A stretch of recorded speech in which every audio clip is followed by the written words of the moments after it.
Good morning. This is Pastor Ray Frank, Syracuse Wesleyan Church. And today is Monday, May the 15th, the day after Mother's Day. I hope if you're a mother that somebody told you yesterday that they loved you. If your mother's still living, I hope you were able to fellowship with her and remind her how much you love and care for her. Or if you had a mother and she's gone now, I trust that you spent some time thanking the Lord for the good memories that you had of your mom. Well, I actually spent the day wishing my mom was still living. You know, I could just one more time hug her tight, tell her how much I loved her. I am profoundly grateful for my mom, and I pray the Lord will enable me to live in such a way as to honor her memory. I was actually explaining to a young man today. He asked me, "Why are you always wearing a tie?" I said, primarily because it was kind of a big deal to my mom. She thought if you're going to be a preacher of the gospel, you ought to wear a tie. So I do, just to honor her memory. Abraham Lincoln is quoted as saying, "I remember my mother's prayers, and they have always followed me. They have clung to me all my life." He also said, "I owe all that I am or hope to be to my angel mother." Another president, Ronald Reagan, said, "From my mother, I learned the value of prayer, how to have dreams and believe I could make them come true." Well, I actually believe that motherhood has been under a sustained, if somewhat subtle, attack in our culture today. Somehow we've learned to communicate that there may be more glamorous and fulfilling careers other than being a mother. And folks, I'm not speaking against women in the workforce or any of that stuff. I'm just saying to you that I believe with all my heart that the absolute most important task, the most important job, the most important career that anyone could ever have is that of motherhood. And sometimes I'm a little distressed when I hear young girls talk about what they want to do when they grow up. Very rarely will one say, "Well, I just want to be a great mom." We need great moms, folks. And so I'm sort of wanting to speak up and say it's okay, even in a culture that sort of downgrades it and almost scoffs and makes fun of that idea, that God needs to call our women into being godly mothers. I'll never forget a time I was visiting with a woman from our church. I was just a kid preacher, and I was sharing with her and her husband, and she had talked about how she had made a decision when she was a young mother. She had an opportunity to advance her career, and she chose to do that, and so, of course, had daycare and babysitters and, all the things that have to make that work. Now, again, please, I'm not trying to make any single mom feel guilty because they have to do all those. I understand that. But I'll never forget this lady looking at me with tears in her eyes and saying, "If I had to do it all over again, I'd eat beans every day and spend the day with my kid." Well, I've never forgotten that. And I'm very blessed to have memories of my mother who loved Jesus and loved her husband and loved me, I think in that order. And so I want to just share a couple of memories that I was thinking about and that stand out to me. Number one was the determination my mother had of taking care of her kids. And I say that because when she was pregnant with my brother, in her mid-30s, she had a stroke, and a devastating stroke, totally paralyzed her left side.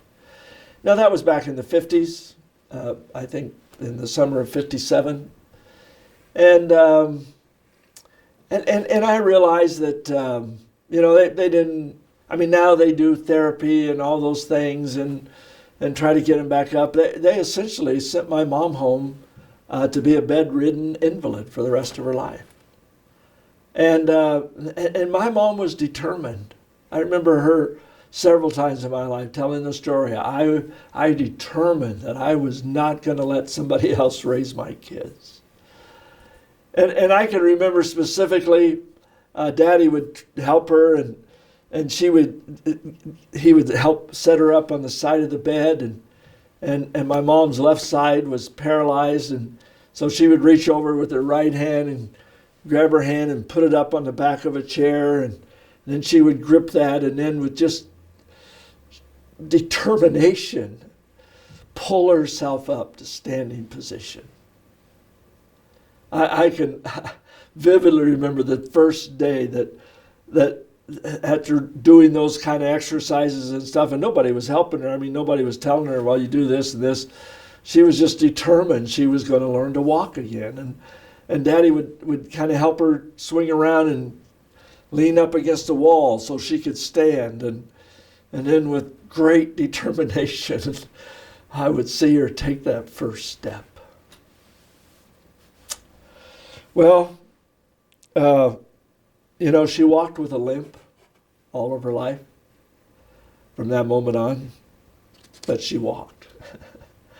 She was a woman of great determination. And then my mom was also a woman of tenderness, which I dearly appreciate. I never remember my mother praying without coming to tears, or her coming to tears. Some would probably judge her as being a little too emotional. I used to kind of kid her and say, Mom, you'd pray at the dedication of a grocery store. But I am thankful that my mom cared deeply and prayed fervently. Now, can I be just a little transparent with you today? I'm ashamed to admit this. In fact, one of the worst regrets I have is that there was a time when I was a boy in junior high age when both of those elements of my mother embarrassed me. I can't imagine how my brain could have been so stupid. But I can remember, I would be laying in my bed in the morning and I'd hear my mom coming down the hall, and she always, she drug her left leg, and you could hear it scrape along the floor. I can remember thinking, oh, Mom, pick up your foot, for crying out loud. And then I remember one time I had some friends from school over, and in our house, we rotated opportunities to say the table grace. And I remember sitting down at the table and realized, oh no, it's Mom's turn. And sure enough, Mom started crying when she was praying for the food. And I remember how embarrassed I was that my friends didn't understand that. Well, the only reason I share that, and I've asked my mother many times before she died if she would forgive me for such foolishness, but the only reason I share that with you is there may be some young moms right now who are thinking your kids are never going to appreciate the sacrifices you make or the fact that you love them so dearly and spend so much of your time and effort and energy ministering to them and raising them up for the Lord. But I assure you, there will come a day. For me, it was actually when I went away to college and heard some of the stories about, other mothers and dads, and I thought, really? I didn't know Christians ever behaved that way. And I remember the first time I went home from school, I was gushing over with thankfulness and praise to my parents for the ways they raised me. But so there will come a day for you when your children will recognize what you sacrificed for them and be grateful. Well, I've told my own children several times that the best hope I have for them is the conviction that the prayers of their mother will follow them all the days of their life. So don't give up, mother. Keep on praying, keep on trusting the Lord, keep on doing whatever you have to do to bring those children into awareness of Jesus Christ. And who knows, someday you might be the mother of a president. You never know. God bless. Have a great week.